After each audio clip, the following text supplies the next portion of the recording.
Hi good morning. അപ്പോൾ നമ്മുടെ ഇന്നത്തെ റെസിപ്പി എന്ന് പറയുന്നത് ഒരു ഹെൽത്തി പുട്ടാണ് കേട്ടോ. ഹെൽത്തി മാത്രമല്ല, വളരെ ഈസിയാണ് ഉണ്ടാക്കാനായിട്ട്. നമ്മുടെ റാഗി സേമിയ ഉപയോഗിച്ചാണ് നമ്മൾ ഈ ഒരു പുട്ട് ഉണ്ടാക്കുന്നത്.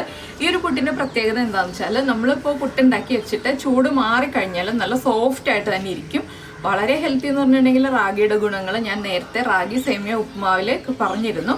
അപ്പോൾ റാഗി സേമിയ ഉപ്മാവ് കണ്ടിട്ടില്ലാത്തവർ ആ ഒരു വീഡിയോ കണ്ടോളൂ. അതും വളരെ ഹെൽത്തിയാണ്. അതിൻ്റെ ഗുണങ്ങളെല്ലാം ഞാൻ ആ ഒരു വീഡിയോയിൽ പറഞ്ഞതുകൊണ്ടാണ് ഇതിൽ ഞാൻ കൂടുതൽ ഗുണങ്ങളെക്കുറിച്ച്, റാഗി സേമിയയുടെ ഗുണങ്ങളെക്കുറിച്ച് കൂടുതലായിട്ട് എക്സ്പ്ലെയിൻ ചെയ്യാത്തത്.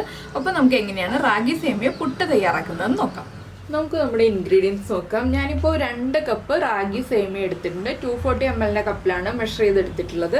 അതുപോലെ തന്നെ ഒരു 1/4 കപ്പ് തേങ്ങ ചിരവിയതെടുത്തിട്ടുണ്ട്. ഈ ഒരു പുട്ടിന് കൂടുതൽ തേങ്ങ ചേർത്താലാണ് കൂടുതൽ ടേസ്റ്റ് ഉണ്ടാവുക. പിന്നെ തേങ്ങയുടെ അളവ് നിങ്ങളുടെ ഇഷ്ടത്തിനനുസരിച്ച് വ്യത്യാസം വരുത്താം. പിന്നെ നമുക്ക് ആവശ്യമുള്ളത് ഉപ്പും വെള്ളമാണ്.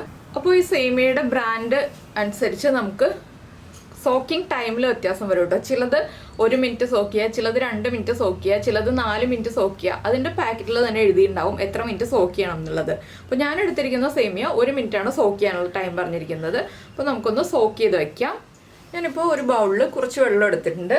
ഈ വെള്ളത്തിലേക്ക് നമുക്ക് ആദ്യം ഈ റാഗി സേമിയയ്ക്ക് ആവശ്യമായ ഉപ്പ് ചേർത്ത് കൊടുക്കുക. എന്താണെന്ന് വെച്ചാൽ നമ്മൾ ഉപ്പ് പിടിക്കാൻ വേണ്ടിയിട്ടാണ്, പുട്ടിന് ആവശ്യമായിട്ടുള്ള ഉപ്പ് പിടിക്കാൻ വേണ്ടിയിട്ടാണ് ഉപ്പ് ചേർത്ത് കൊടുക്കുന്നത്.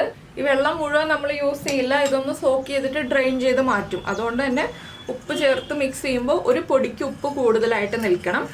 സേമിയയിലേക്ക് ഉപ്പ് പിടിക്കണമല്ലോ, അതുകൊണ്ട് ഒരു പിഞ്ച് ഉപ്പ് കൂടുതലായിരിക്കണം. വെള്ളം ഒന്ന് ടേസ്റ്റ് ചെയ്ത് നോക്കുക ഉപ്പ് ചേർത്ത് മിക്സ് ചെയ്തതിന് ശേഷം. അപ്പോൾ ഞാനിപ്പോൾ ഉപ്പ് കറക്റ്റ് ചെയ്തിട്ടുണ്ട്. ഇതിലേക്ക് നമുക്ക് നമ്മൾ എടുത്തു വെച്ചിരിക്കുന്ന സേമിയ ഇട്ട് കൊടുക്കാം. സേമിയ മുങ്ങി നിൽക്കാൻ ആവശ്യമായിട്ടുള്ള വെള്ളം നമ്മുടെ ബൗളിൽ ഉണ്ടാവണം. ഇനി ഇതൊരു 1 മിനിറ്റ് ഒന്ന് സോക്ക് ആവട്ടെ. ഞാൻ പറഞ്ഞല്ലോ, ഞാൻ എടുത്തിരിക്കുന്ന സേമിയ 1 മിനിറ്റ് സോക്ക് ആവേണ്ടതാണ്. 1 മിനിറ്റ് കഴിഞ്ഞിട്ട് നമുക്കിത് ഡ്രെയിൻ ചെയ്തെടുക്കാം. വേറെ പ്രോസസ്സ് ഒന്നുമില്ല അതിൽ. അപ്പോൾ ഇനി നമ്മൾ ഉപ്പ് ചേർത്ത് വീണ്ടും മിക്സ് ചെയ്യേണ്ട ആവശ്യമില്ല. ഇപ്പോൾ സേമിയ ഉപ്പ് അബ്സോർബ് ചെയ്തോളും വെള്ളത്തിൽ നിന്ന്. അതുകൊണ്ട് തന്നെ നമ്മൾ വീണ്ടും ഉപ്പ് ചേർക്കേണ്ട ആവശ്യമില്ല. 1 മിനിറ്റ് കഴിഞ്ഞിട്ട് നമുക്ക് ഡ്രെയിൻ ചെയ്ത് മാറ്റാം. അപ്പോൾ ഇതാ ഞാൻ സേമിയ ഡ്രെയിൻ ചെയ്തെടുത്തിട്ടുണ്ട്. ഇനി നമുക്കിത് ഈ ബൗളിലേക്ക് തന്നെ മാറ്റാം. വലിയ പീസുകളാണല്ലോ സേമിയ, സോക്കായി വന്നിട്ടും ഒരുപാട് ചെറിയ പീസുകളായിട്ടില്ല. ഇനി നമുക്കൊന്ന് കൈകൊണ്ട് പതുക്കെ ചെറിയ പീസുകളാക്കി എടുക്കാം.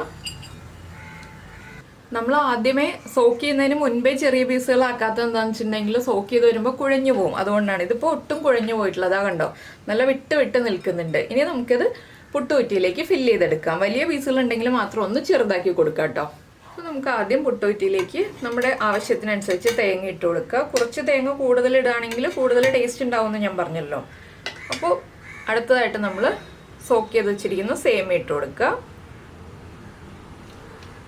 വീണ്ടും നമ്മൾ അടുത്ത ലെയറായിട്ട് തേങ്ങ ഇട്ട് കൊടുക്കുക. ഇത് സാധാരണ പുട്ട് ഫില്ല് ചെയ്യുന്ന പോലെ ഫില്ല് ചെയ്തെടുക്കുക കേട്ടോ. അപ്പം ഞാനിത് മുഴുവൻ ഫില്ല് ചെയ്തിട്ട് പറയാം. ഞാൻ ഇങ്ങനെ ഫില്ല് ചെയ്യുന്നത് നിങ്ങളെ കാണിച്ചുകൊണ്ടിരിക്കണ്ടല്ലോ, അതെല്ലാവർക്കും അറിയാവുന്ന കാര്യമല്ലേ. അപ്പോൾ ഫില്ല് ചെയ്ത് കഴിഞ്ഞിട്ട് ബാക്കി കാര്യങ്ങൾ പറയാം. ഇപ്പോൾ നമ്മുടെ പുട്ട് നമ്മൾ ഫില്ല് ചെയ്തെടുത്തിട്ടുണ്ട്. ഇത് ഇനി കുക്ക് ചെയ്യുന്നത് എങ്ങനെയാണെന്ന് വെച്ചാൽ, നന്നായിട്ട് ആവി വന്നതിന് ശേഷം ഒരു 2 മിനിറ്റ് ലോ ഫ്ലെയിമിൽ വെച്ച് കുക്ക് ചെയ്യുക. അത്രയും സമയം മതി. എന്താണെന്ന് വെച്ചാൽ സേമിയ സോക്കാണ്, സോഫ്റ്റാണ്, വളരെ വേഗം കുക്കായി കിട്ടും. അപ്പോൾ നമുക്കിത് കുക്ക് ചെയ്തെടുക്കാം.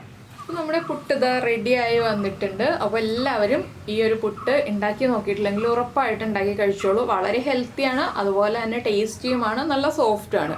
അപ്പോൾ ചൂടോടുകൂടി കറികൾ കൂടെ ചേർത്തിട്ടോ പഴം കൂടെ ചേർത്തിട്ടോ എന്തിൻ്റെ കൂടെയാണ് നിങ്ങൾക്ക് ഇഷ്ടമായതെന്ന് വെച്ചാൽ ചേർത്ത് കഴിക്കുക. കഴിച്ചതിന് ശേഷം കമൻറ്റ് ചെയ്യുക ഇഷ്ടമായോ ഇല്ലയോ എന്നുള്ളത്.